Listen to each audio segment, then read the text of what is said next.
마태복음 28장 큰 2번 군병들을 보고한 말씀, 마태복음 28장 11절로 15절 말씀 같이 한번 읽어보겠습니다. 여자들이 갈 때에 경비병 중 몇이 성에 들어가 모든 된 일을 제사장들에게 알리니 그들이 장로들과 함께 모여 의논하고 군인들에게 돈을 많이 주며 이르되 너희는 말하기를 그의 제자들이 밤에 와서 우리가 잘 때에 그를 도둑질하여 갔다 하라. 만일 이 말이 총독에게 들리면 우리가 권하여 너희로 근심하지 않게 하리니 하니 군인들이 돈을 받고 가르친 대로 하였으니 이 말이 오늘날까지 유대인들 가운데 두루 퍼지니라. 아멘. 파수했다는 게 경비병이죠. 경비병들이 보고 있었잖아요. 여자들이 갈 때 경비병 중 몇이 성에 들어가서 모든 된 일을 대장들에게 알렸다 그랬어요. 이게 지금 누구한테 알려야 되는지는 잘 모르는 사람들이죠. 근데 여러분 여기서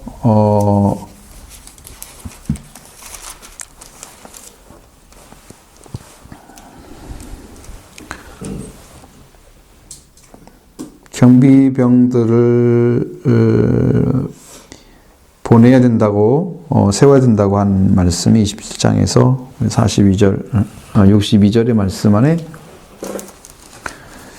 그 뒤에 보면은 대제사장들이 나와요. 대제사장들과 바리새인들이 함께 빌라도에 가가지고 예수님이 살아있을 때 말한 말이 기억이 나는데 사흘 동안 굳게 지켜야 됩니다. 사흘 만에 살아난다고 말씀했습니다. 이것을 이야기했을 때 빌라도가 너희에게 경비병이 있으니 가서 그 힘대로 굳게 지키라 그랬잖아요. 자, 지금 이제 이렇게 말을 하니까 그럼 여기에 지금 간 사람들은 누구 같아요? 누가 갔어요? 유대 병사가 갔을까요? 로마 병사가 갔을까요? 유대 병사가 갔겠죠. 너희들에게 여기에 있다고 안 있고 너희들에게 있다고 그랬어. 응? 그죠? 그러니까 너희들은 여기서는 이 제사장들과 바리새인들이 거느리고 있는 군사들을 이야기하고 있는, 그렇게 봐야 정확히 맞죠. 이 병사가 왜 빌라도에게 안 가고 대장들이 갔는가? 그 이유가 나온단 말이에요. 이게 그것 때문에 지금 얘기를 하는 거란 말이에요. 그죠? 그게 맞는 거죠? 그렇게 되는 거예요. 그래서 파수들 보던 그 경비병들이 처음에는 사실대로 예수님의 부활을 고하게 됐습니다. 그러나 후에는 뇌물을 받고 거짓 증거를 하게 된다는 거예요. 근데 그들은 예수님의 부활에 대해서 객관적인 시각만 가지고 있어. 믿음이 있는 사람들이 아니기 때문에 우리는 거의 죽게 됐고 분명히 예수님이 살아났다는 걸 이야기를 하는 거지. 된 일을 얘기했으니까 자기들이 지키던 사람들이 거의 기절하다시피 넘어져가지고 죽은 사람같이 되었다라 그렇게 정도까지 두려움을 떨었으니까 그게 된 일에 대해서는 확실하게 얘기했을 거야. 그러면 살아났다는 얘기는 했을 것 같은데 그것이 소문이 퍼지지 않게 하는 방식으로 바꾸기 위해서 돈을 주고 너희 함으로 이건 쟤들이 도둑질한 거야? 이렇게 이제 바꾸는 거지.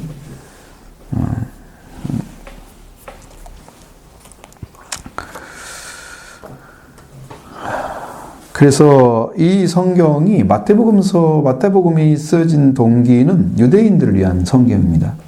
이방인들도 아니고 유대인들을 위해서 썼기 때문에 유대인에게 그리스도를 변호하기 위해서 썼습니다. 그 당시에 풍미했던 예수님의 시체를 도적 맞았다는 소문의 진상을 설명해 주는 거예요. 그런 얘기를 안 해주면 예수님이 사람들에게 났던 소문에 대해서는 아무것도 모르고 그냥 예수님이 부활했다 이것만 알면 안 되잖아요. 그 당시 사람들은 어떻게 생각을 했고 예수님은 어떻게 바라봤고 소문은 어떻게 났고 사람들의 분위기는 어땠는가 이것을 조금은 나와야 되는데 이 분위기를 이렇게 살려준 거지. 이 내용만 조금 있는 거야. 그래서 좀 비약하긴 한데 그러한 얘기를 자세히 안 쓴 이유가 뭘까? 그것은 유대인들 외에는 밖에 사람들은 별로 좋아하지 않아. 내용들이. 유대인들도 자기들이 알고 있는 거 써는 거 별로 안 좋아해. 우린 다 알고 있는데 뭐. 우린 다 알고 있는데 뭐 들었어. 그건 생각을 하지. 근데 없으면, 아예 없으면 또 안 되잖아. 그러니까 조금 써가지고 이 부분을 독자들에게 이런 분위기였다 라는 것만 살짝 얘기를 해주는 거예요. 그런 것을 생각해 보면 왜 짧은가를 알 수 있죠. 그래서 마태복음 25장 15절까지 오늘날까지라고 표현되어 있는 것은 마태복음을 쓸 당시까지 그런 이야기들이 계속 돌았다는 얘기이죠. 그래서 아마 마태복음 쓸 당시가 AD 65년 정도 된다고 하는데 그 경까지 그건 아직은 67년도, 68년도에 네로 황제의 불이 나잖아요. 그래서 그 당시에 1, 2년 사이에 바울도 순교하고 베드로도 순교하고 이런 상황이 펼쳐지는데 그 전에 쓴 거야 이것은. 그러니까 바울이나 이런 사람들에서는 쓸 수가 없지. 그 다음에 일어난 일이기 때문에. 그렇죠? 베드로 얘기도 쓸 수가 없고 그런 거죠.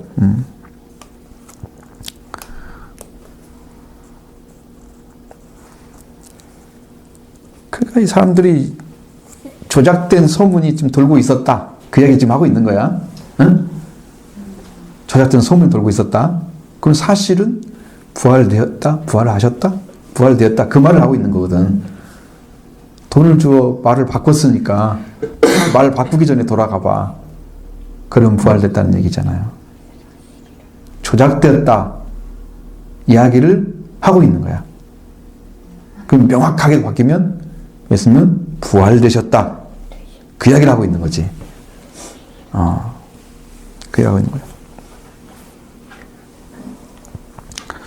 그래서 이들도 여인들과 같이 예수님의 부활을 목격한 자들이지만 그들은 양심의 화인을 맞은 악한 자들이었기 때문에 그것이 보여질 리가 없어요. 예수님의 부활이 그들의 부활로 예수님을 통해서 어떤 신앙이 형성되는 것은 불가능했다는 얘기예요. 그들 안에 예수님이 들어가지를 못했다는 거예요. 그들 심령 안에. 그런 차이가 분명히 있죠. 그리고 자신들이 이제 그 부활을 보고, 의인의 부활을 보고도 자신들을 돌이키는 것은 하지 않고, 돌이키는커녕 악한 방법으로 참을 거짓으로 바꾸는, 진리를 거짓으로 바꾸는데 동의하고 그렇게 하는. 뭐가 더 중요해요, 당시에는? 돈이 중요해요. 돈이 중요해요. 여러분, 돈이면 다 되는 부분도 있잖아요. 돈이면 안 되는 부분도 있지만 돈이면 다 되는 부분도 있어요. 마지막 때는요, 사람들 영혼도 팔 거예요. 물질 때문에. 자기 영혼이 어떻게 되는지는 상관없어. 사람들이 자기의 기득권을 지키기 위해서 혈안이 되면 이처럼 악의 노예가 된다는 거죠. 그렇게 해가지고 예수님의 부활을 대제사장들이 막아버리는 그런 결과를 가져오고 그런 얘기들이 떠돌게 만드는 장본인들이 됐다는 거죠. 근데 금방 하나님께서는 뭘 생각나게 하시냐면 예수님이 부활하셨어요? 이 말 한마디가 완전한 복음이래요. 권능이래요. 제 마음 딱 들었어요. 말씀 읽으면서.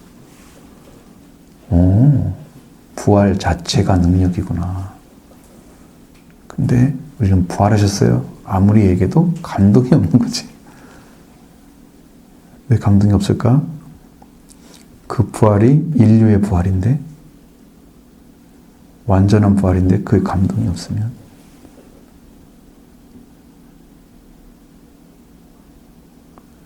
그렇게 큰 말이라는 것을 딱 보여주는 거였어요. 그 다음에 3번입니다. 3번. 왕의 지상명령. 왕의 지상명령. 마태복음 28장 16절로 21절. 20절. 하겠습니다.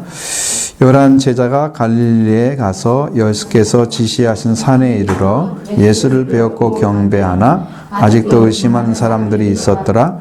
예수께서 나와 말씀하여 이르시되 하늘과 땅의 모든 권세를 내게 주셨으니 그러므로 너희는 나도 오늘 문제로 제자를 삼아 아버지와 아들과 성령의 이름으로 세례를 베풀고 내가 너에게 분부한 모든 것을 가르쳐 지키게 하라. 볼지어다 내가 나는 날까지 너희와 항상 함께 있으리라 하시니라.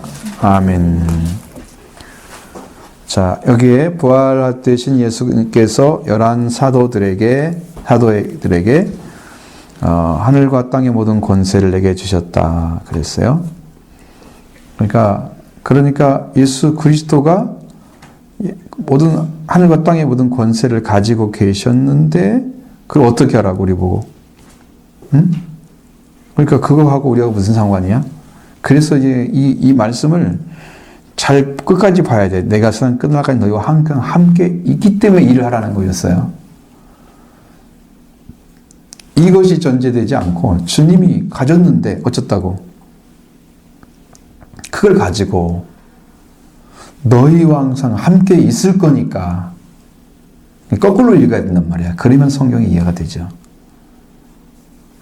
그래서 그렇기 때문에 너희는 가서 모든 족속으로 제자를 삼아 아버지와 아들과 성령의 이름으로 세례를 주는 거지.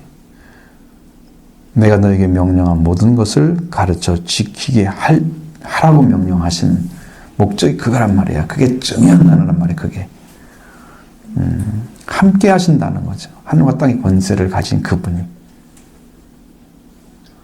그러니까 이것이 능력인 거예요. 이 부활되신 주님이 계시겠다는 거야. 그러면 승천 안 하시겠다는 뜻이야? 뭘까요? 어떻게 함께 계신다는 거야? 세상 끝날까지. 무슨 방식으로? 응? 성령으로 오셔서 계신다는 거지. 그러니까 성령이 예수 그리스도의 것이고 영이고 아버지 영이라고 말씀드렸잖아요. 그래서 그 말씀하는 거예요. 주님이 어떻게 함께 계셔? 올라가셨는데 그렇잖아. 그러니까 예수 그리스도의 영, 하나님의 영은 성령이시다. 그러니까 그걸 왜 그래요? 그거 묻지 말고 믿어야 돼. 믿음이 커져야 알아진다니까. 안 믿고 그걸 이해를 하고 믿으려고 하니까 안 믿어지지 끝까지. 왜? 이해가 끝까지 안 될 테니까. 받아야지 하는데 이해를 하고 어떻게 받아? 이해를 하고 이해가 안 되는데 그러니까 거꾸로 받고 있는, 성령을 받는데 거꾸로 받고 있는. 받아야 성령이 이해를 하고 받아야 예수 그리스도 이해가 되고 다 믿어지는데 알아지는데 그래야 고백할 수 있고 그래야 전파가 되고 그래야 증인되는데 이게 지금 그냥 되는 것이 아무것도 없어. 받아야만 되는 거야. 이거 내 것이 아니거든요.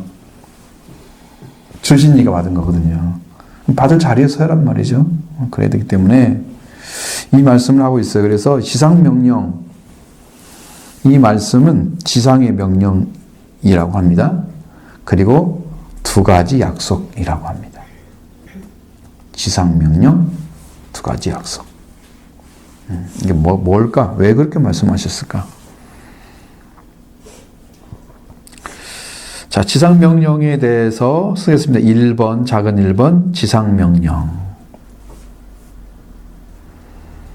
예수님의 마지막 유언이라고 말씀하시는데 어떤 유언 아니더라도 예수님의 명령은 명령이니까 예수님의 명령, 마지막 명령 가운데, 지상명령 가운데 교회의 중요한 세 가지 목적이 나타나 있다는 거예요.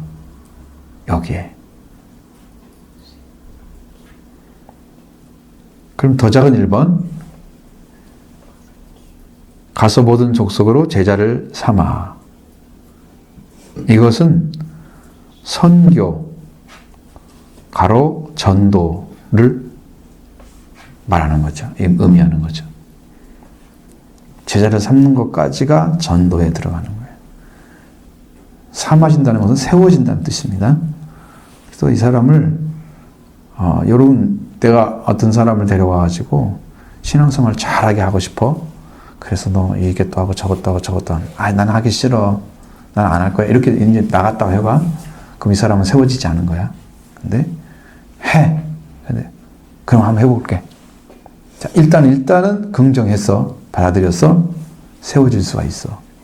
그 다음에 세워져서 그 말씀을 공부하고 기도하고 훈련을 받으면서 세워져 나가서 완전하게 세워져야 한다는 거지. 처음에 어느 자리에 섰다고 해서 쓴 건 아니야. 그치?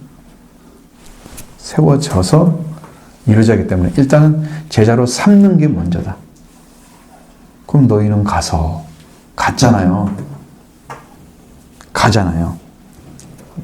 그 교회에서 이 제자를 삼으려면 가야 되는 거죠. 어디를 향해서든지. 어디를 가라고 안 써 있잖아요. 그냥 가서예요. 근데 제자를 삼는다는데 모든 민족이 들어가 있어요. 목적이 우리 동네 사람 될 수도 있고요. 모든 민족이니까 우리 동네 사람 들어가죠. 전주시 될 수 있어요. 막 돌아다니면서 전도할 수 있어요. 그렇죠? 뭐 전라북도 아니더라도 뭐 이제 전국만 막 돌아다니면서 전도할 수 있어요. 갈 수 있으면. 자, 이거 지금 예수님께 훈련을 받고 그 다음에 세상 끝날까지 함께 있겠다고 약속을 받은 사도들이 보냄을 받아서 가서 그랬으니까 보냄 받아야만 가는 거예요. 자, 보냄을 받은 자가 사도의 아포스톨로스예요. 보냄을 받은 자. 주님이 직접 불러서 보냄을 받은 자가 아포스톨로스예요. 내가 너희를 보내느니. 보내는 거예요. 예수님이 보내서 아포스톨로스가 돼서 사도가 돼서 이 사도의 위치는 하나님 예수 그리스도 가진 정권을 다 위임하는 걸 말하는 거예요. 그래서 예수님이 권능 같은 능력을 행했어요. 실제로 병도 고치고 다 해요. 물론 물로 걷고 이런 것은 이제 예수님이 하신 거지만 그건 뭐 때문에? 실제 지상에 이 땅에 왕으로 오셨다는 걸 보여주기 위해서. 물도 다스린다? 다 다스리는 거예요. 그걸 보여주기 위해서 왕의 권세를 나타낸 거지 우리한테 뭐 무리로 걸어라 그런 말씀하는 게 아니고. 근데 저희들도 다 했어요. 말씀도 전해서 회개시켰어요. 복음도 전해서 세웠어요. 생명을. 다 했어. 권세가 다 주어진 거야. 사도들에게. 사도의 권세는 예수 그리스도의 정권을 다 위임한 거다. 그래서 사도는 누구든지 손을 대면 안 되는 거예요. 예수님께 도전하는 자가 되어버려요. 물론 잘 쓰임 받아야 되죠. 가룟나 같이 이렇게 탈락한 사람은 상관없지만 그 나머지는 다 세워졌어요. 바르게. 어쩌면 하나님께서 원래 명령하신 대로 다 가서 일을 했어요. 이 사람들에 대해서 이 사도들에 대해서 다 조사를 해보면 다 어디서 무슨 일 했다는 소문이 다 있어요. 전설처럼 다 있어요. 그러니까 안 한 게 아니야. 다 한 거야.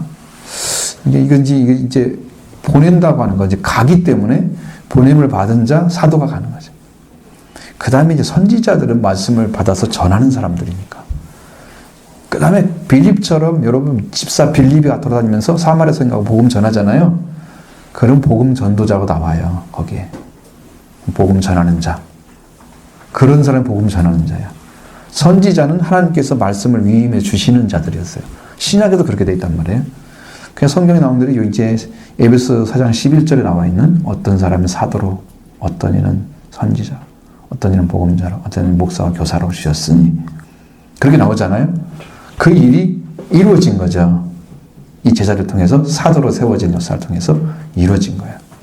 그리고 그 대상이 누구냐? 대상은 모든 민족이다. 그래서 교회는 해외 선교와 국내 선교를 가지고 그것으로 세상에 있는 사람들을 하나님의 복음으로 들어오게 하는 생명을 섬기는 사역을 해야 된다는 거예요. 생명을 섬기는 사역. 살리는 거죠. 그래서. 그것을 위해서 최종적으로 제자들이 사도로 보냄받자 되는 거죠. 이게 여기까지 가야만이 완전해지는 거야. 여기까지 가야만, 교회가.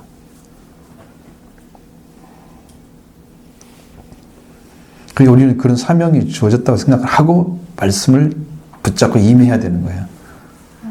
정신 상태가 흐려졌는데 말씀을 똑바로 들을 수가 있겠어요? 내가 이런 자리에 세워져야 되라고 생각한 사람이 정확히 듣겠어요? 나는 이렇게 세워지면 나중에 할 거야 라고 생각하면서 느슨해진 사람이 듣겠어요? 지금 교회에 왔으면 지금 무슨 족속 제자를 삼으라고 했으니까 지금 말씀을 배우면서 제자를 삼아가고 있는 거잖아요. 여러분에게. 여러분은 그 자리를 세워야 될 책임이 있다고 생각해야 되는 거지. 의식 속에서.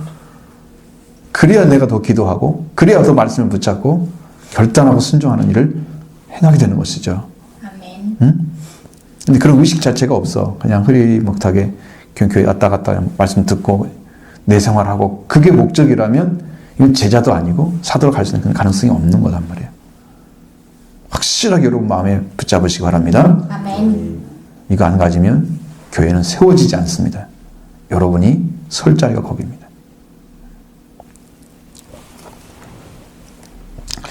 복음 전하는 교회에서 교회에 주시는 주님께 주시는 지상 명령이다.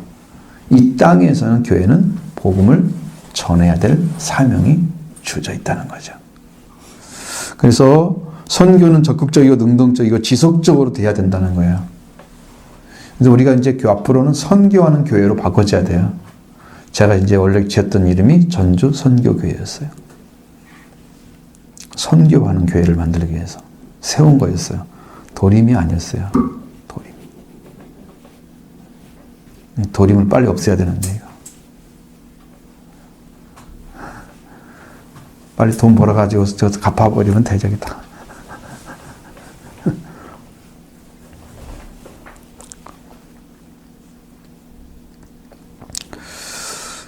그래서 하늘과 땅의 권세를 가진 분이 위임한 권세와 당부한 명령을 가지고, 이게 엄청난 거죠. 부활되셔서 하늘과 땅의 권세, 하늘에서도 권세를 가지신 분이고 왕이시고 땅에서도 왕이시고 그런 분이 지금 명령해 주는 거예요. 그런 모든 권세를 가진 분이 이 제자들에게 이러한 복음 전파에 대해서 위임을 하고 계시는 거예요. 맡기시는 거예요. 그래서 이 당부한 명령을 언제까지 지켜야 되냐 그러면 복음을 전하는 언제 어디까지나 어디서나 복음을 전하는 길을 가는 선교사들이 바로 이 말씀을 듣는 자들이다 말이죠. 그럼 여러분 우리 집안으로 갈 수도 있어요. 여러분 집안 복음을 시켜요. 예수 안 믿는 사람 있잖아요. 예수 전해서 주님이 부활하셨다고 당신 죄 사했다고 얘기해줘요. 당신이 그렇게 하셨다고 얘기해줘요. 예수님이. 그걸 믿으면 당신도 된다고 그렇게.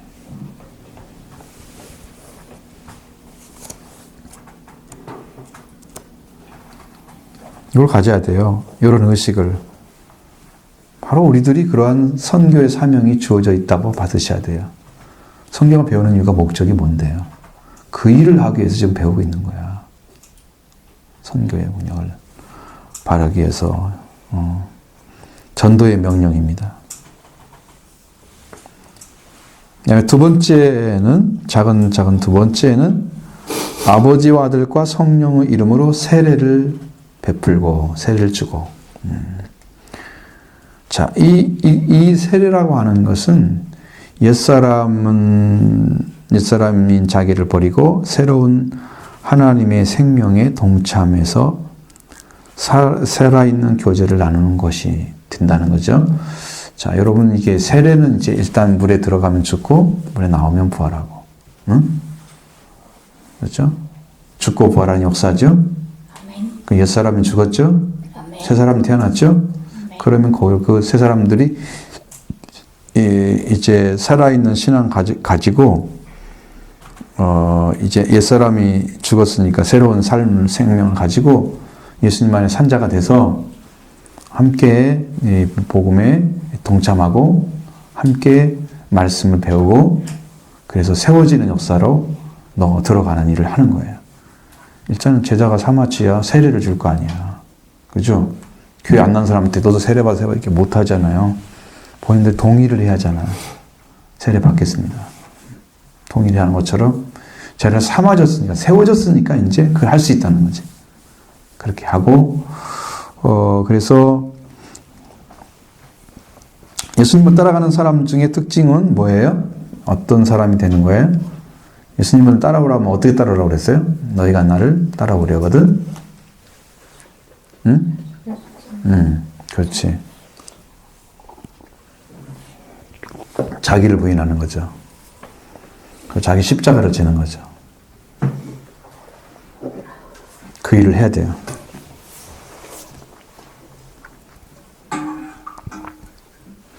그래서 예수님이 걸어가신 길을 누가 걸어가요?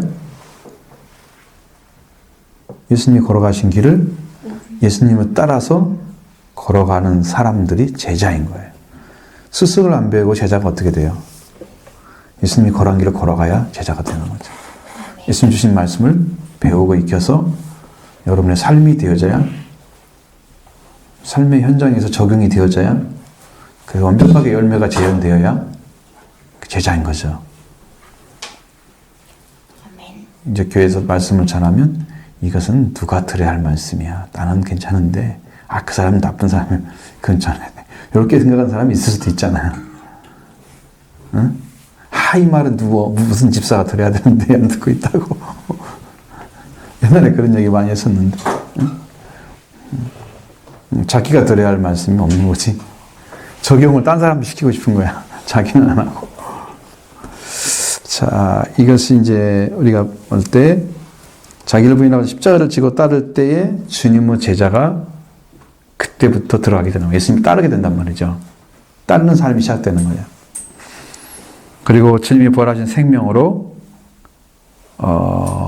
새롭게 태어나면, 여러분 예수님이 죽으시면 속죄죠. 그러면 죄가 사라졌잖아요. 그 많은 관계가 지금 죄 때문에 막혀 있는데 의로움이 얻었다면 얻었지요. 예수님이 부활해서 의롭다면 완성됐어요. 그러면 그 사람은 한 생명으로 태어난 거예요. 태어났어요. 새 생명이 태어났어요. 이렇게 새 생명이 태어난 사람으로 되었을 때 비로소 형제로 부활이 되는 거죠. 영적인 형제로. 주님으로 인해서 다시 태어난 사람이야. 주님으로 인해서 다시 태어난 사람이야. 부활된 사람이야. 예수님 통해서. 예수님 십자가 부활을 통해서 영적 생명이 새로 태어나는 거예요.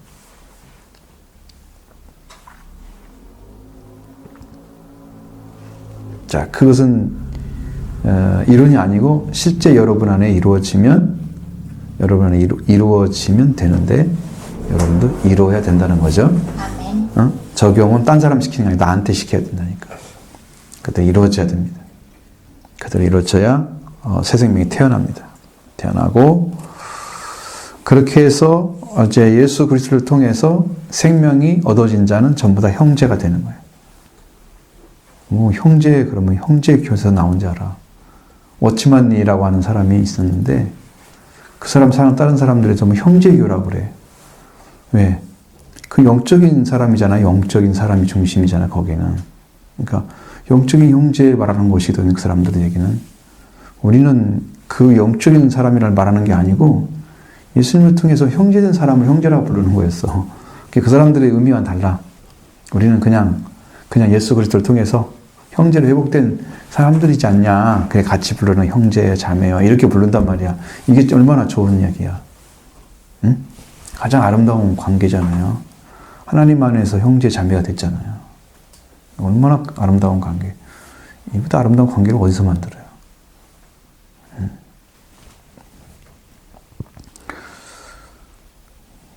그래서 세례를 통해서 세례를 받고 제사를 받는다. 마가복음 16장 16절에는 그렇게 나와 있는데 세례와 제사함이 니콜되어 있는 성경은 거의 없어요. 제사함을 받게 하는 세례 꼭 그렇게 나와 있거든요. 제사함을 주는 세례는 아니에요. 제사함을 받게 하는 거야. 그냥 그 세례를 받아서 제사함을 주시는 분 만나서 제사함을 받게 길을 열어주는 세례. 그래서 회개의 세례라는 말을 쓴단 말이에요. 제사함을 주시는 분과 만나면 그 다음에 죄사함이 이루어지고 거기서 새 생명이 태어나고 부활되신 예수님 통해서 그리고 이제 오순절로 가는 거죠. 영적인 길이 딱 하나로 만들어져 있어요. 아멘. 응? 이렇게 들어가요. 그게 믿음의 길이에요. 그래서 여기는 이제 이렇게 예수 그리스도를 통해서 하나의 이제 생명을 얻은 공동체가 만들어지는 거야. 이 세례를 받은 사람이. 그래서 이렇게 만들어지는 거지. 세례를 받고 공동의 일원이 되고 또 하나는 메시아의 그러니까 그리스도의 주권에 굴복하는 사람. 그럼 누가 바뀌었냐? 그러면 과거에 옛사람이 나란 말이다. 그러니까 나는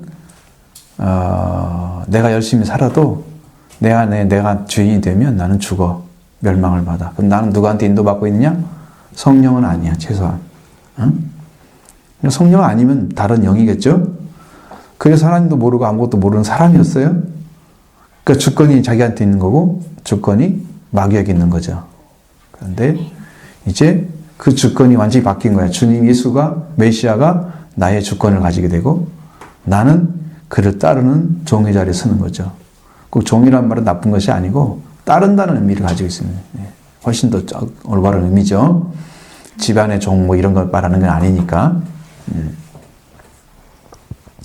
그래서 그리스도가 다스리는데 그 주권에 나도 굴복하겠다.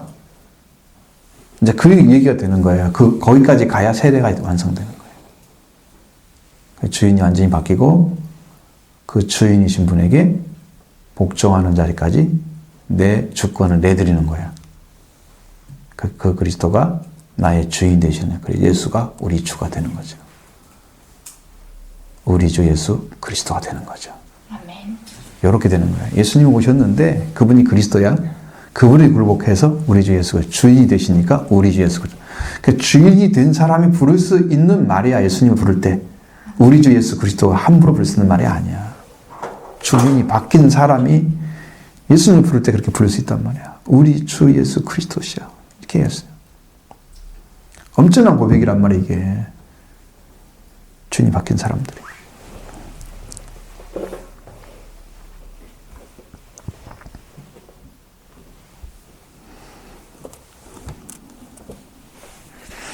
자, 마태복음 3장 16절에 예수님이 요단강에서 의식으로 세례를 받으신 내용을 보여주고 있습니다. 마태복음 3장 16절에 보여주고 있습니다. 그런데 이거 예수님께서 세례를 받으시잖아요. 받으시고 그리고 물에서 올라오셨습니다. 세례를 받으셨대요. 물속에 들어가면 이미 세례를 받은 거예요. 물속에. 그리고 올라오셨죠? 하늘이 열렸어요. 하늘이 열리는 사람들은 하나님의 관계가 회복된 자예요. 세례만 받는데도 하늘이 열려? 그런 사람은 없어요. 하나님이 그를 보신다는 의미예요. 하늘이 열렸단 말은 어디 하늘이 어떻게 우리한테 보이나요? 그게 안 보이잖아. 하늘의 하늘들은 보이지 않잖아요. 땅에서 눈으로 볼 수 있는 시야에 있는 하늘만 보이는 거죠. 하늘의 하늘들은 안 보여요. 그러니까 그 문을 열었는지 우리는 알 수 없지만 표현이 그렇단 말이에요. 여기 하나님이 그를 보신다는 의미지. 하나님께서 하늘이 물리고 그리고 하나님의 성령이 예수님의 영이 아니잖아요. 하나님의 성령이잖아요. 예수님 영이 아니죠. 아직 부활되어 올라가지 않으셨죠. 그러니까 하나님의 성령이 오셔서 마치 비둘기처럼 그 위에 내려오심을 보셨다는 거예요. 성령 받는 자가 그걸 목격을 하고 있는 거예요. 이렇게 잘 생각해 봐요. 예수님이 올라오셔서 성령이 내려온 걸 눈으로 보고 있는 거야. 하늘이 열린 것도 알아. 그러니까 이분이 하나님이시기 때문에 이게 가능한 거예요. 누가 세례를 받는데 하늘이 열리고 성령이 비둘기처럼 내려온 건 누가 눈으로 볼 수 있어요? 성령은 볼 수 없게 내려와요. 그래서 바람처럼 내려오고 때로는 불처럼 내려오지만 각 사람 위에 임하여 있더니 모든 사람들이 불이 내려온 것을 봤지. 타는 불일까? 아니야. 그건 대는 불일까? 그것도 아니야. 이상한 불을 얘기한 사람 많은데 이건 사랑의 불을 말하는 거니까 타지 않는 거예요. 꺼지지 않는 거예요. 성령을 얘기하는 거예요. 모세가 가시떨기 봤던 그 떨기나무에 붙었던 불이 태워지지도 않고 연기도 안 나는데 안 꺼져. 저기 뭘까 하고 가봤는데 거기 여호와의 사자가 내려가셨다. 성령이 옷사신 것이 거기를 보신 거예요. 모세는 이미 거기서 성령을 받은 거죠. 선택받은 다음에 부르셨던 것이죠. 그러면서 네 신의 발에 신을 벗어버려라. 이제 옛사람이 걸었던 신발을 신지 말라는 거예요. 다시는 옛사람의 삶을 살지 말라는 거예요. 하나님이 예배해 놓으신 길을 걸어라는 거죠. 새로운 신발을 신어야 돼요. 하나님이 예비한 곳으로 걸어가는 신발을. 그것을 좀 이야기해 주고 있는 거예요. 예수님이 하늘문을 열려서 성령이 비둘기처럼 내려옴을 보시는 거예요, 지금. 성령이 지금도 내려오시는 것 같은 느낌. 빨리 받으셔야 되는데. 제 안에 뭔가 오셨어요. 지금 성령님 하신 거. 이 말씀을 통해서 오시는 거예요, 지금. 회복의 역사가 막 일어나고 있어요.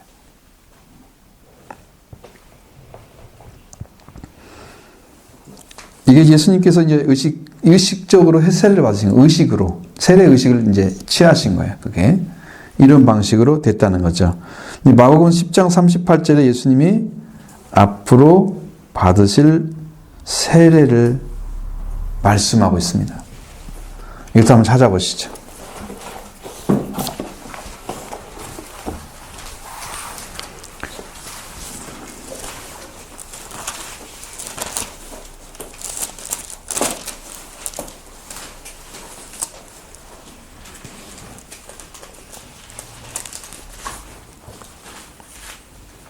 마가복음 10장 38절 예수께서 이르시되 너희는 누구의 구하는 것을 알지 못한다. 내가 마시는 자를 너희가 마실 수 있으며 내가 받는 세례를 너희가 받을 수 있느냐? 예수님 받을 세례가 또 있다고 그랬잖아요. 예수님 물세례 바르는 거 아니잖아요. 예수님 받을 세례잖아요. 무슨 세례가 남아있어요? 응? 예수님 무슨 세례를 받아? 성령 세례 받으실까? 성령 이미 받았잖아. 물세례 통해서.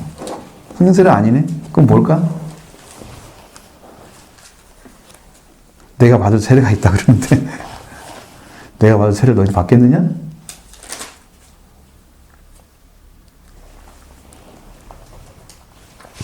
할 수 있대요. 예수님의 세례를 여러분 이제 로마서에서 말씀하시는 세례가 어떻게 세례가 이루어져요? 너희가 예수 그리스도와 함께 어떻게 해요? 세례를 받음으로. 그러면 그때 뭐라고 그랬어요, 여러분에게? 내가 예수 그리스도 안으로 세례를 받아서. 그렇죠? 안으로 세례 받는다고 그랬죠? 안으로 들어가는 거예요, 예수님 안으로. 예수님이 이루어 놓으신 속죄로 완전히 들어가는 거예요. 속죄, 부활로 완전히 들어가는 거예요. 물세례는 물로 쑥 들어가죠. 물 안으로 들어가죠. 물 속으로.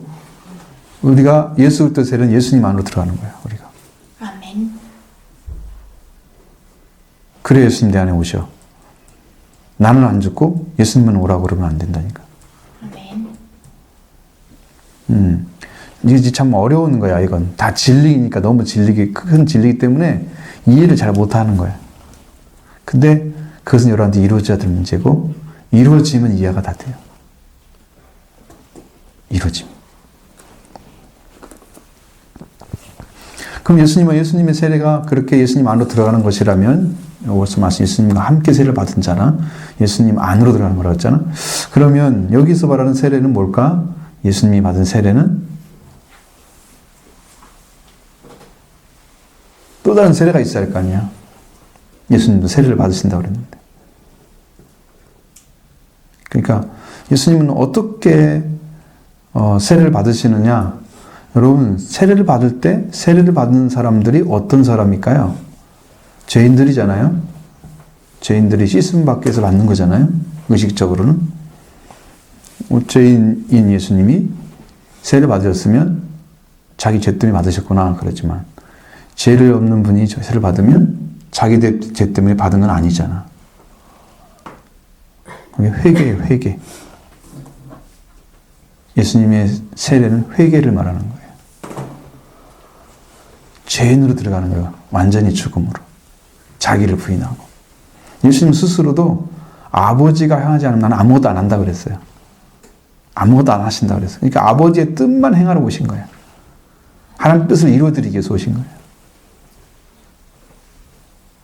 내가 하나님 뜻을 행하러 왔나이다. 그러기 위해서 이제 세례를 받으시는 거지. 근데 물세례는 그걸로 받으시고, 예수님 안에 들어가는 세례를 우리한테 주시려고 하면 우리가 예수님 안에 들어갈 수 있는 방법이 뭐가 있어요? 예수 그리스도 안으로. 그러니까 우리가 예수님 안에 들어가서 우리가 예수님과 함께 장사되고 예수님과 함께 부활이 돼야 돼요.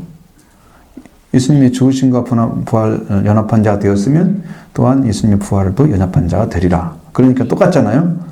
그러니까 예수님의 십자가의 죽으심과 부활이 세례란 말이야. 예수님의 세례, 두 번째 세례.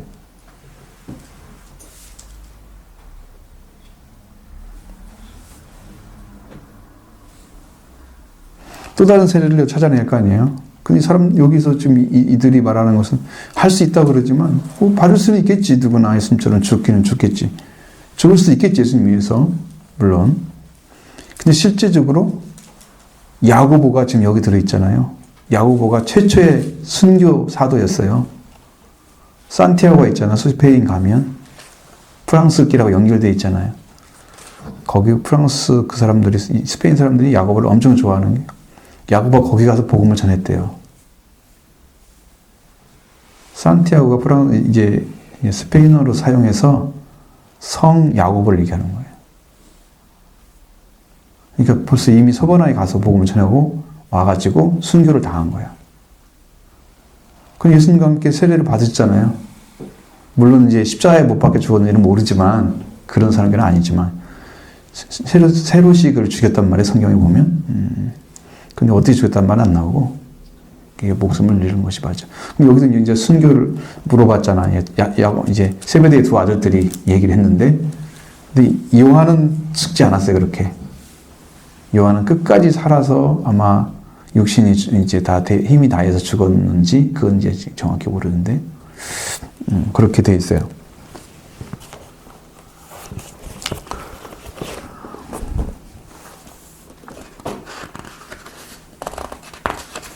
그래서 여기서 말씀하시는 세례는 십자가 사건을 얘기하는 거예요. 십자가.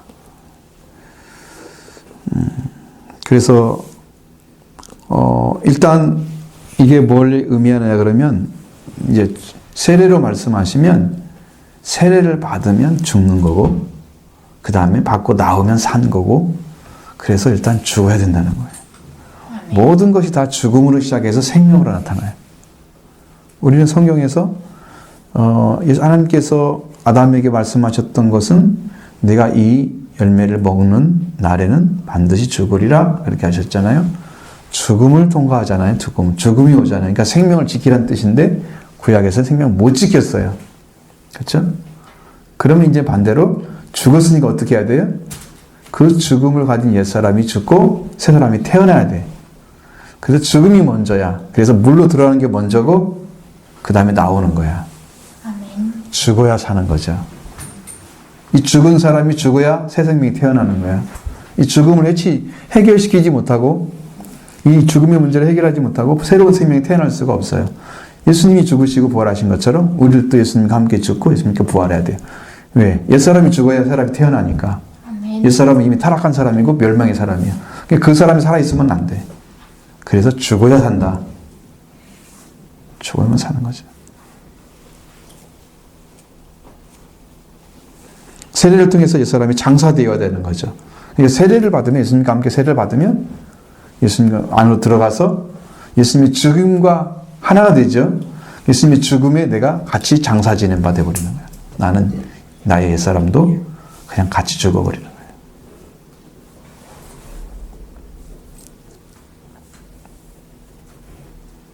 다 와야죠. 그게 죽음이 와야죠.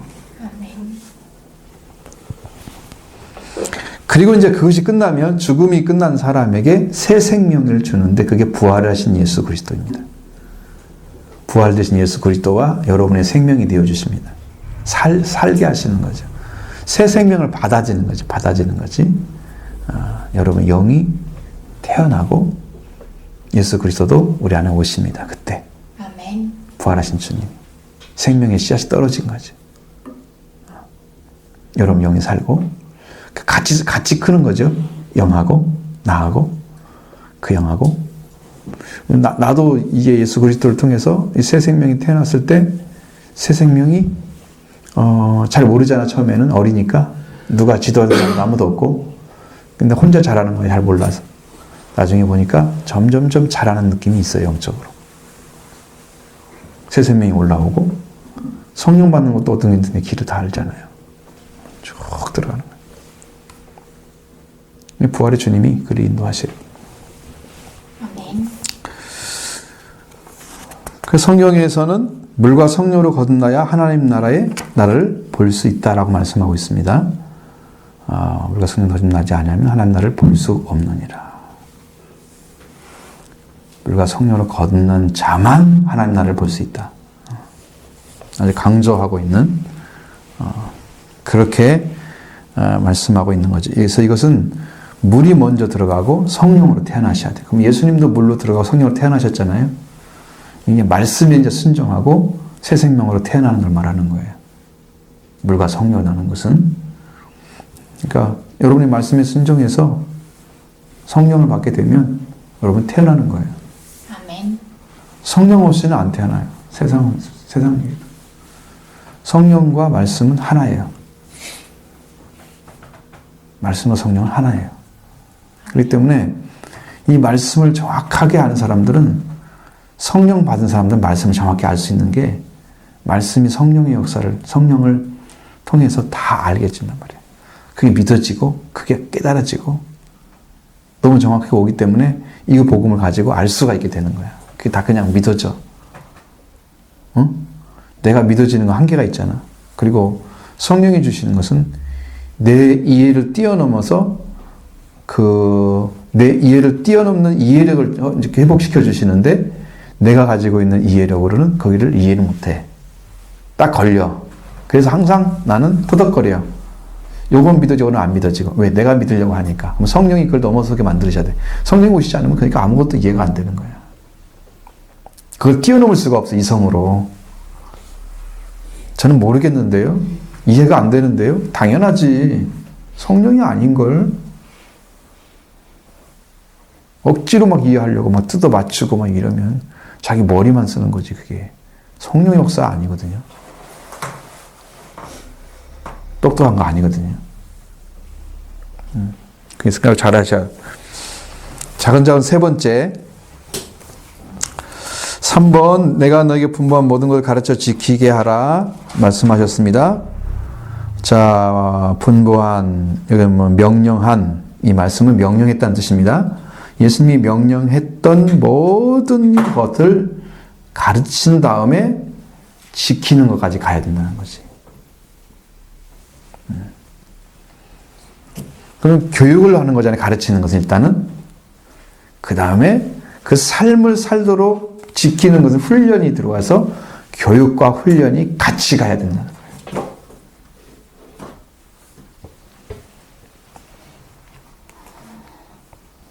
그래서 교회는 교회의 교육과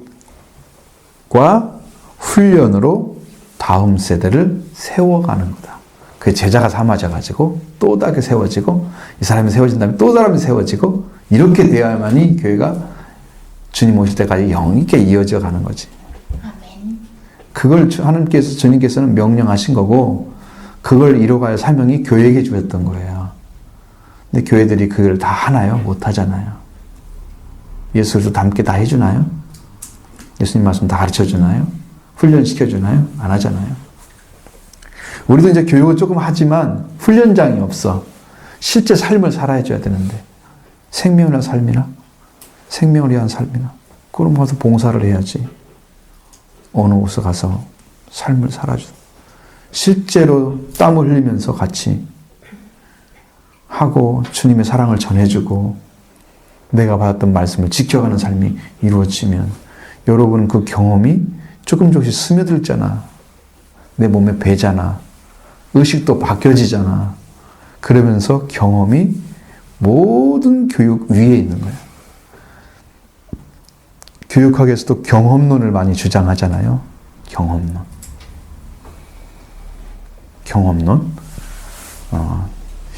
집사님은 아실 것 같은데. 유치원 그 교육 하시면서 대학원은 다 배웠을 것 같은데. 교육 경험도 중요하죠. 다른 것도 중요하지만. 그러니까 우리 교회 안에도 실제 삶을 살아가는 의식을 심어주는 것만큼 효과적인 게 없어. 그래서 서로 사랑하는 삶을 살아야 돼, 여기서. 아멘. 예수님처럼 사랑을 가지고 회복되어져서 예수님의 사랑을 나눠야 된단 말이에요, 이 관계 안에서. 이게 복받은 사람들의 삶이에요. 여러분도 다 회복되기를 원해요. 사랑으로 회복된 교회. 이게 되는 거예요. 그래서 그리스도의 성도들이 그리스도의 분량의 장성에까지 이르도록 도와주는 거예요. 어떻게? 예수 그리스도가 참이신 것처럼 여러분도 참으로 채워지는 거예요. 거짓된 것이 아니고, 비진리가 아니고, 육적인 것이 아니고, 영적이며, 그리고 완전한 진리, 말씀, 성령으로 채워지는 성장이 계속 이루어져. 그럼 그리스도의 장성한 분량이라는 것은 그리스도는 완전한 것을 이야기하는 거예요.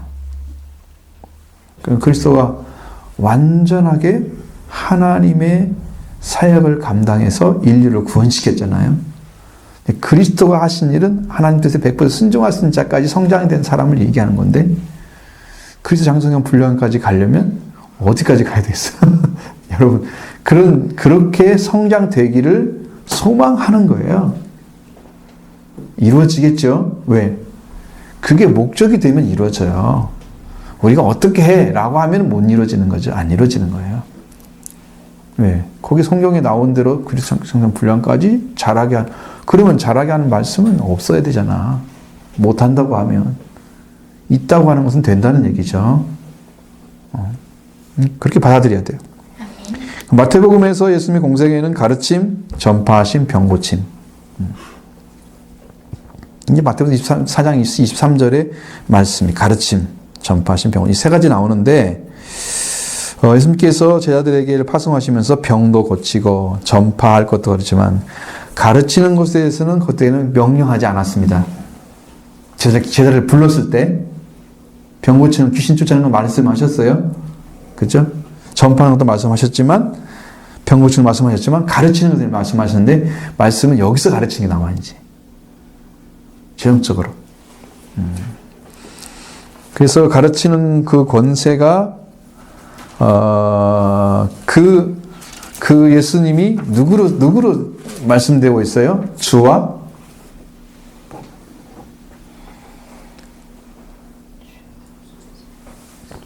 쌤이잖아, 쌤. 예수님 두 가지 나오잖아. 주와 선생으로서 항상 그 얘기하는 말이에요. 선생된 분만이 제자를 데려올 수 있어. 그러니까 예수님만 제자를 될 수 있는 거지. 그러니까 제자들은 가르칠 수가 없어. 아직 배우지도 않았는데 뭘 가르친다고 지금 가르치고 다니는 거야? 됐지? 그러니까 못 가르치는 거야. 성령이 함께 해주셔서 필요한 교육을 시킬 수 있어요. 하시기 만들어요. 그것은 가능해요. 근데 우리가 내 안에 말씀이 없거나 은혜가 아직 없거나 성령의 역사가 없는데 막 가르치는 것은 그냥 교육인 거지. 지적인 것만 가르쳐 주는 거지. 내가 이런 말은 영이요 생명이다 해서 예수님처럼 영이요 생명을 전달해 줘야 되겠죠. 그래야 살죠. 육은 무익하다. 육신에 속한 것들 가르치면 안 돼. 뭐 빵을 어떻게 잘 먹는지 그 말하면 안 돼. 그런 것이 중요한 게 아니야. 그거는 제과점 가서 배워. 여기서는 빵 잘 먹는 게 아니야. 여기 영적인 걸 가르쳐줘야 돼. 생명을 가르쳐줘야 되고. 육은 무익하대. 육이 쓰는 것은 예수님 육 따라온 사람들 어디였어요? 빵을 먹고 나서 다음날 따라온 사람 누구였어요? 예수님 뭐 어떤 따라왔다고 그랬어요, 사람들이? 응? 인자의 표적을 본 게 아니고 뭘 보고 갔다요? 응? 표적을 본 게 아니고 뭘 보러 왔다는 거예요, 그 사람들이? 뭘 먹으러 왔다는 거예요? 그렇죠. 육신을 위해서 온 거잖아요. 떡을 먹고 배부르니까 왔다는 거죠. 그러니까 그것이 목적이 아닌데 그 목적으로 간단 말이에요, 교회들이. 여기서는 영이와 생명이 나눠지 않는 말이에요. 예수님 말씀이. 여러분이 사랑이 회복돼서 그래서 뭘 해야 돼? 말씀을 나누고 사랑을 나누고 식사도 그렇게 아름답게 이렇게 회복된 자리가 되어자. 여기가 이제 그런 성찬의 자리가 되어야 된단 말이에요. 영적 회복이. 아멘. 우리가 이룰 수 있는 길이 있어요. 말씀 따라가면 됩니다. 그리고 주님이 승천하셨죠. 예수님이 승천과 더불어서 저들을 가르칠 책임과 권위를 여기서 부여해주고 있는 거야. 가르침의 책임이 여기 있어 이제 이루어지도록 하는 거야. 저들은 세상에서 나가서 생전에 스승이 가르쳐줬던 계명들, 교훈, 가르침이잖아요. 그것도 디다케라고 합니다. 이제 원어로는 이 디다케를 가르쳐야 돼요. 가르침을 줘야 돼요. 어떻게 살아야 된다는 거 가르쳐 주잖아요. 예수님이 계명을 주셨잖아요. 어떤 계명? 하나님의 이웃을 어떻게 사랑하는 계명 주셨잖아요. 세 계명도 주셨잖아요. 예수님이 계명 주신 것도 다 지키고 그 다음에 예수님이 가르쳤던 말씀들을 다 가르쳐서 하는 거죠. 가르칠 수 있는 권리가 있는 동시에 가르칠 수 있는 동시에 의무를 갖게 된다는 거야. 그게 제자들의 완성이 이제 사도로 들어가는 것이죠. 그 다음에 사도행전 14장 21절부터 22절에는 제자들이 주님의 제자를 삼으라는 명령을 받아들여서 제자를 삼고 있는 모습이 그대로 기록되어져 있어요.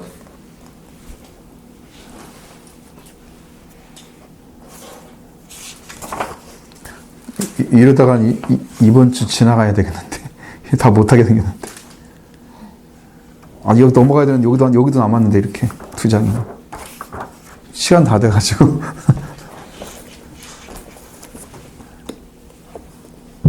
너무나 많은 것을 넣어주려고 하니까 이렇게 시간만 가는 거지. 이거 넘으면 또 안 되는데 자 해봅시다. 일단 사도행전 14장 21절 22절 보입니다. 복음을 그 성에서 전하여 많은 사람을 제자로 삼고 누스드라와 이고니온과 안디옥으로 돌아가서 제자들의 마음을 굳게 하여 이 믿음에 머물러 있으라 권하고 또 우리가 하나님 나라에 들어가려면 많은 환난을 겪어야 할 것이라 이렇게 말씀하셨다는 거예요. 제자를 삼았다는 말씀이 나오잖아요. 바울이 그걸 알고 있나요? 바울이 제자에 대해서 알고 있어요? 근데 성령을 오시면 다 알게 돼요. 바울은 예수님을 만난 사람이 아니죠, 직접. 그런데 사도라고 불러요. 왜? 권세를 하나님 주셨기 때문에. 그리고 그 복음을 다 전해요. 예수님이 직접 배운 제자들보다 더 확실한 복음을 전해요. 성령 오셨기 때문에. 완전한 복음이 왔어요. 성령 외에는 대안이 없어요. 제자들이 배웠던 말씀은 어떻게 다 가르쳐요, 누가? 기억에다가 바울한테 와가지고 하나 더 설명해줘? 그럴 만한 사람이 있었을까요? 없겠죠? 그러니까 바울은 누구한테 배웠단 말도 없어. 가말리엘 문화생이란 말은 있어. 랍비 선생님이니까. 그건 바리새인 때 말씀하시는 거고, 말하고 있는 거고, 예수 그리스도에 대해서 가르친 사람이 없어. 누가 선생님 됐을까요? 성령이 스승되셔서 예수님을 완전하게 넣어주시고 예수님에서 완전하게 이해하게 하시고 십자가 부활도 완전하게 하게 하시고 말씀도 다 믿어지게 하신단 말이에요. 그러니까 그게 다 되는 거지. 아멘. 이게 가능한 거죠. 하나님이 그렇게 하셨어요. 사도행전 18장 11절에도 말씀하고 있습니다. 바울이 고린도에서 1년 6개월 동안을 말씀을 증거하고 제자들에게 하나님 말씀을 가르치는 모습을 보여주고 있습니다. 18장 1절 1년 6개월을 머물며 그들 가운데서 하나님의 말씀을 가르치니라. 자, 가르침 하나가 있고 뭐가 있어요? 그 다음 두 번째는 지키는 게잖아요. 근데 지키는 훈련은 성경에 별로 안 나와 있어요. 사도행전 보세요. 사도행전 2장에 보면 2장에서는 사도들이 가르침을 받고 어떻게 해요? 제자들이 거기 따르는 사람들이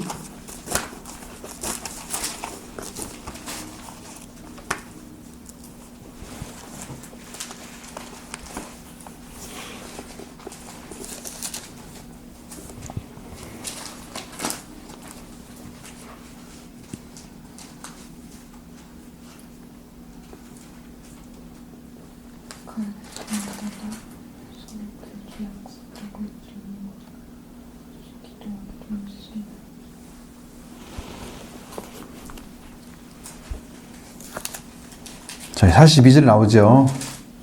사도들이 가르침을 받잖아요.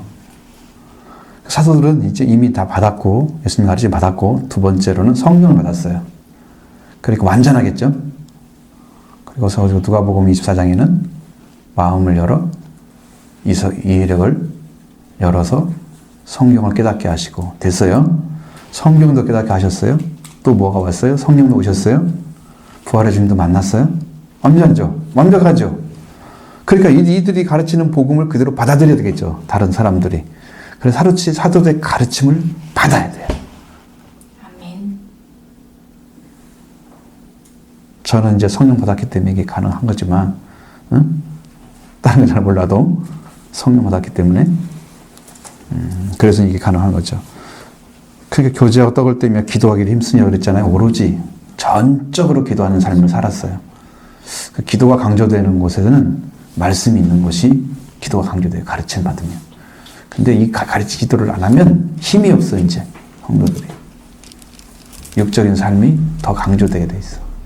영적인 삶이 아니고, 여러분 그걸 하려고 하면, 영적인 삶을 강조하려면, 여러분 기도 생활을 잘 하셔야 돼요. 아멘. 충분하게 기도하셔야 됩니다. 그게 이제 필요한 거죠.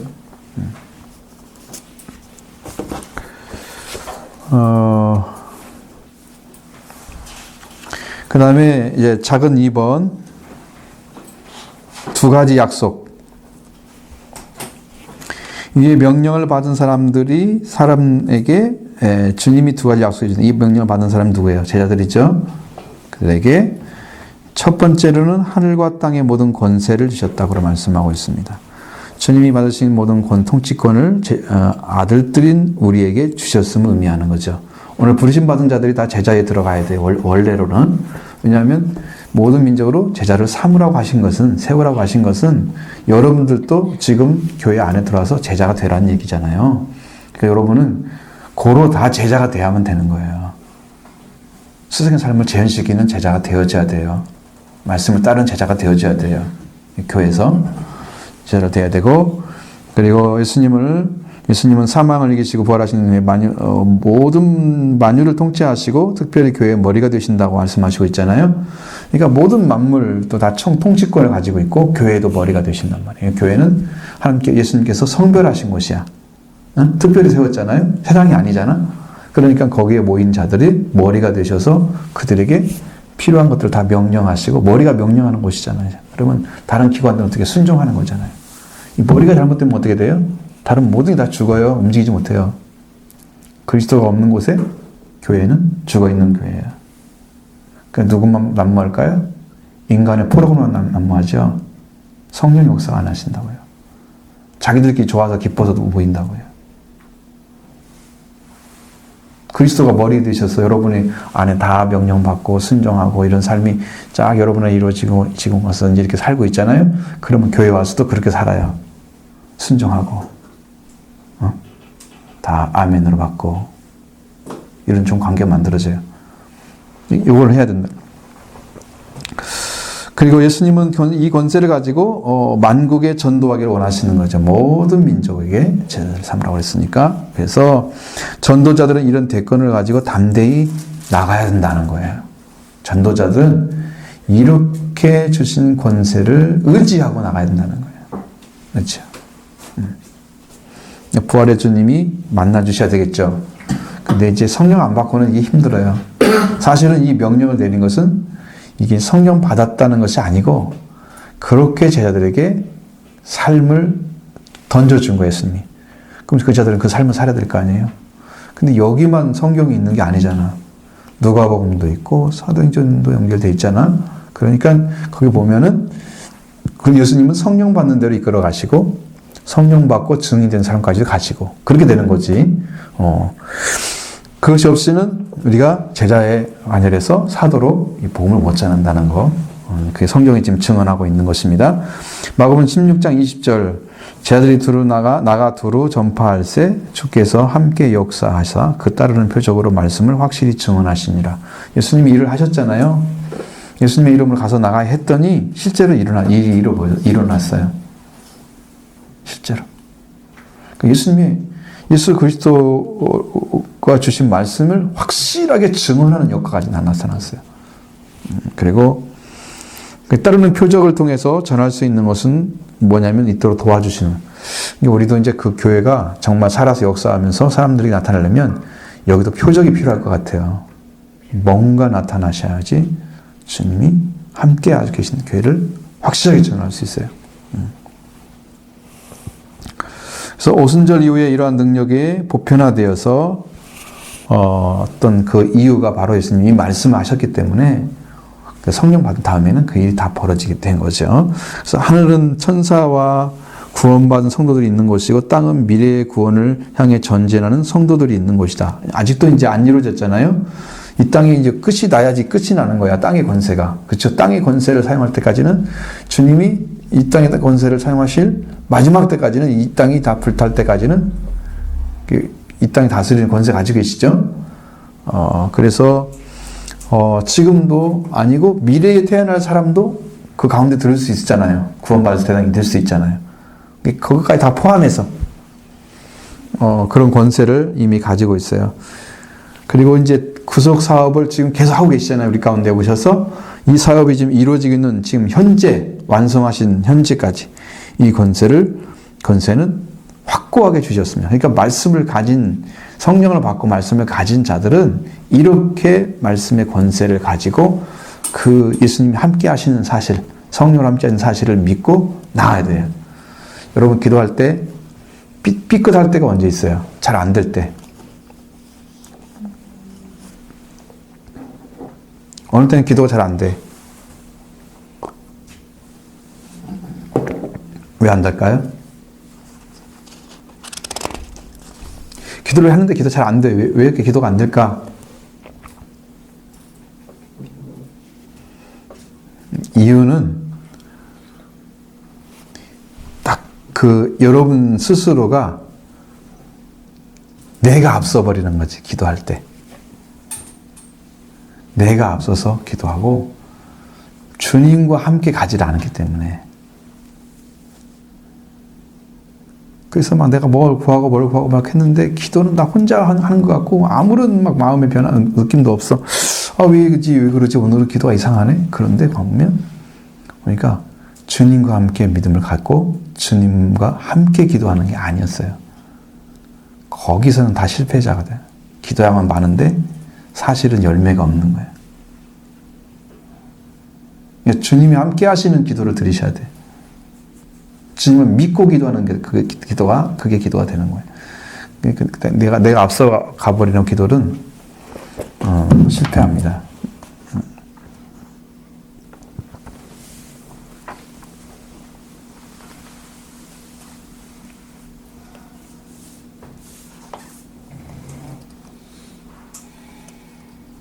자, 그리고 이제 이 권세가 지금도 생겼지만 이 권세는 제자들을 파송하고 명령하시는 권세입니다. 예수님이 말씀하신 것처럼 제자들이 되죠. 정말로 가서 복음 전하잖아요. 실제로 접니다. 그리고 이 권세는 천국을 완성한 후에 성부에게 환원되는 권세입니다. 아버지께 올려드린다고 나오잖아요. 이 나라를 다 이루신 다음에, 그죠? 고린전서 15장 54절에 이렇게 나오거든요. 24절에. 자, 그 다음에 볼지어다 작은 2번. 작은 2번입니다. 작은 2번 중에 작은 2번. 볼지어다 내가 세상 끝날까지 너희와 항상 함께 있으리라. 임마누엘이신 주님이 우리와 항상 함께 하시겠다는 의미다. 주님께서 계속해서 세상 끝날까지 중단 없는 영적인 임재를 약속하고 계시는 거예요. 그럼 지금도 기도하면 성령이 오셔요. 예수 올 때 임재하십니다. 믿음으로 받고 딱 주님을 바라보면서 기도하면 어느 때는 여러분 막 몸이 힘들어질 때까지 막 움직여요. 막 이럴 때가 있어요. 주님 한 번만 불렀는데 막 몸이 막 영이 임하는 거예요. 성령이 임하시는. 물론 안에 계시죠. 근데 또 다시 오시잖아요. 성령께서 충만해 줘야 되니까. 세상까지 주님께서 계속해서 세상 끝날까지 함께 계시고 성도들은 이 세상에서 혼자 사는 게 아닙니다. 왜냐하면 주님이 항상 옆에서 주님과 함께 살아가는 삶이 성도들의 삶이에요. 그리고 주님께서 우리에게 말씀하시기를 너희는 고아와 같이 버리지 않고 내가 다시 오겠다고 말씀하셨잖아요. 그게 성령이에요, 성령. 그리고 나중에 마지막에 데려가는 것도 주님의 역사. 개인적인 거죠. 이 성경은 예수님의 탄생이 선지자의 예언을 성취하는 것이고 그 이름이 임마누엘인 걸로 시작됐잖아요. 하나님 우리와 함께 계시잖아요. 예수님이 하나님이시잖아요. 하나님이 함께 계셨던 거 예수님이 그 이름을 임마누엘이라 하리라. 예수의 이름이 임마누엘이었어요. 하나님이 함께 계시는 것이죠. 그곳에. 예수가 있는 곳에 하나님이 함께 계시는 곳이에요. 그래서 이 말씀은 여기서 내가 너희와 함께 있겠다? 이게 임마누엘이죠. 임마누엘이 완성되는 거죠.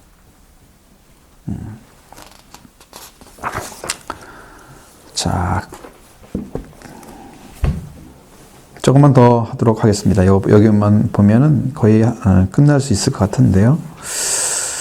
요한복음 16장 7절.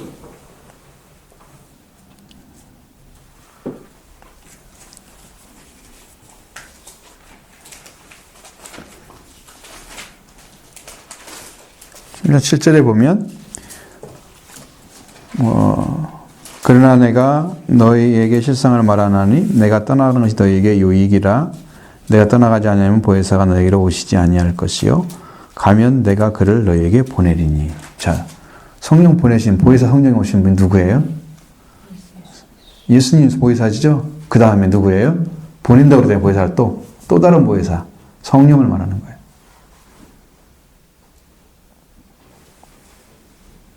파라클레토스라고 하는 보혜사, 거기는 뜻이 굉장히 많아요.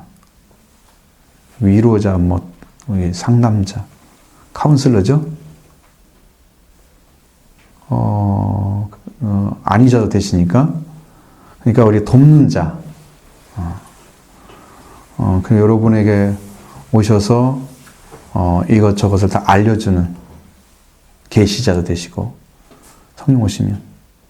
그러니까 성령이 오시면 여러분들이 다 이 세상에 있는 여러분 일어날 일들을 다 여쭤보고 다 할 수 있는 그런 분이세요. 보혜사라는 의미 자체가. 성령께서는 그런 분이신데 여러분 성령께 물어보나요? 물어보시면 말씀하세요. 제가 예전에 잘 안 하는데 딱 성경을 펴놓고 이렇게 말씀을 딱 보면서 말씀을 준비하는 가운데 이거 맞아요? 그렇게 물어봤어요. 갑자기 속에서 맞다 그러시는 거야. 깜짝 놀랐어요.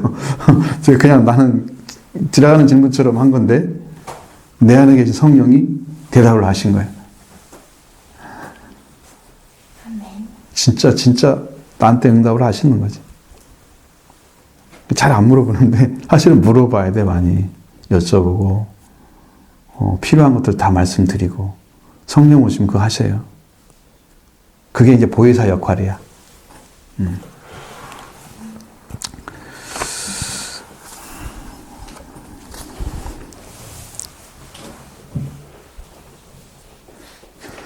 자, 예수님께서 잡히신 제자들은 어디로 갔습니까? 도망갔죠? 그리고 사람들 앞에서 어떻게 했어요? 베드로 같은 경우는 부인하고 맹세하면서 저주했죠? 저주하면 부인했어요. 그런데 예수님이 부활하신 후에 예수님이 만나자잖아요. 그분들을 만나고 가서 예수님이 찾아오셔서 사명과 능력 다 허락해 주시고 또 그들을 오순절 성령 이후에는 이제 담대히 복음을 선포하는 초대교회의 증언자들이 되게 만들어 주셨죠. 그래서 복음이 이제 선포되는데 자, 여러분들도 방법이 뭐가 있을까요? 내가 이제 참 나는 힘이 없고 나는 신앙도 약하고 나는 뭐 어쩌고저쩌고 여러분이 쪽에서 보면은 나는 아무것도 쓸모가 없지. 주님이 쓰겠다고 하면 쓸모가 있지. 근데 그것을 이제 말씀으로 받아들이냐 그 문제지. 네? 주님의 부르심에 대해서 여러분이 바르게 응답할 수 있어야 되는 거지.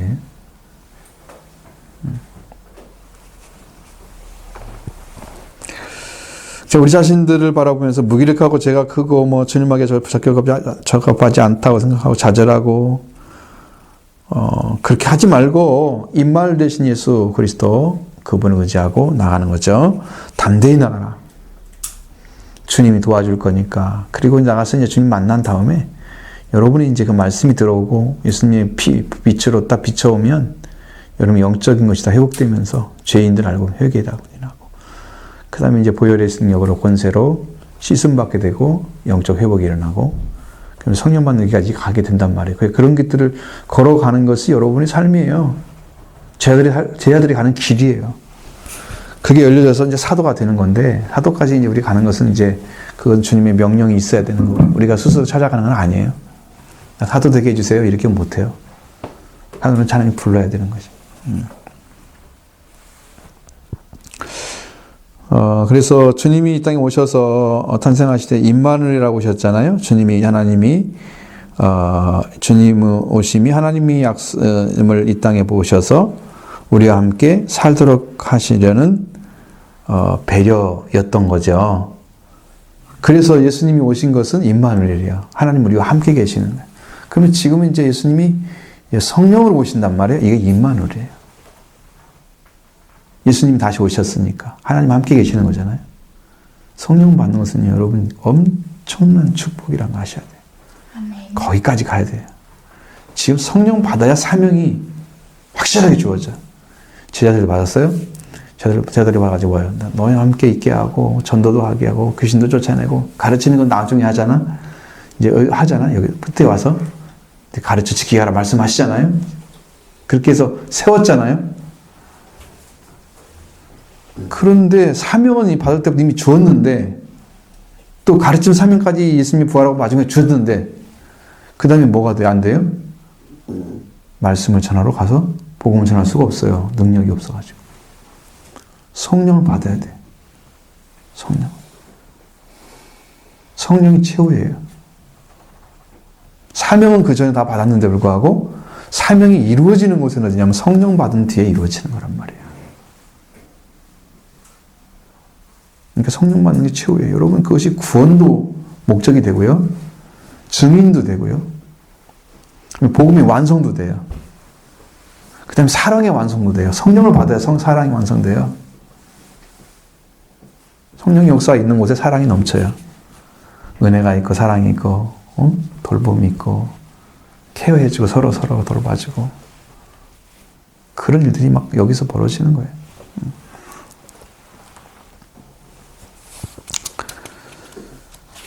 예수님이 이제 승천하시고 다시 내려오신다고 약속하셨잖아요. 근데 그것은 이제 재림의 약속이야. 우주적인 재림을 의미하는 거고. 그 다음에 성령으로 오신 것은 예수 그리스도가 영으로 오신 거야.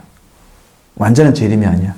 근데 성령 받으면 이미 예수님이 오신 거기 때문에 성령 받은 자들은 예수님과 함께 재림하는 자들이지 이 땅에서 멸망받는 자들이 아니에요. 공중 혼자인지 내려와서 같이 임재 재림하는 거지 이 땅에. 이 땅이 다 멸망시킬 때까지 우리가 거기 있다가 그냥 망하면 불이 다 버리면 우리 다 죽게요? 그 전에 올라가요. 우리가 그 전에 그 예수님과 함께 이 땅에 이제 새 하늘과 새 땅이 되면 내려와요. 주님의 나라가 이제 세워져요. 그래서 이제 그 복을 이제 누리기 위해서 성령만 빨리 가셔야 돼. 응? 그게 이제 최후의 방식입니다. 여기까지 하고요. 요건 이제 질문 못 하겠네. 시간이 없어. 벌써 20분 됐는데. 자, 마태복음 다 끝났습니다.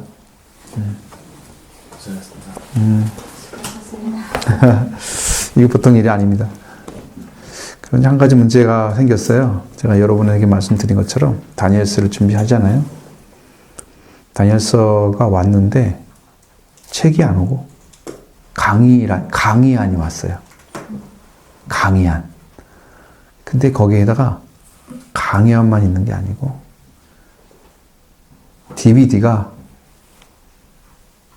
10개를 들어야 돼.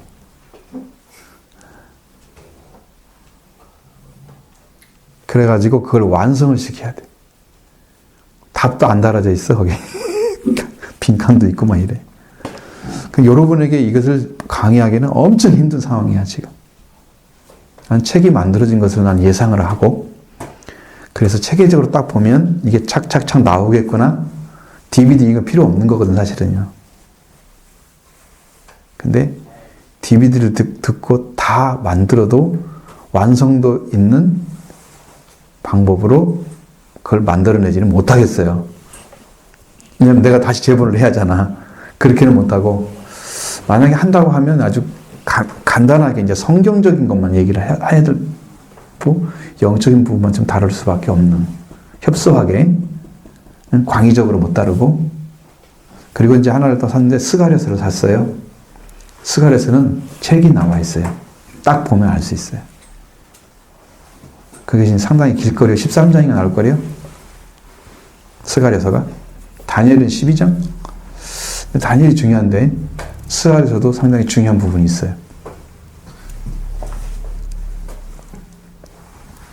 그래서 그 둘 중에 하나를 골라가지고 하게 될 겁니다. 근데 한 주간 가지고 그걸 다 들어서 소화시키기 너무 힘들고,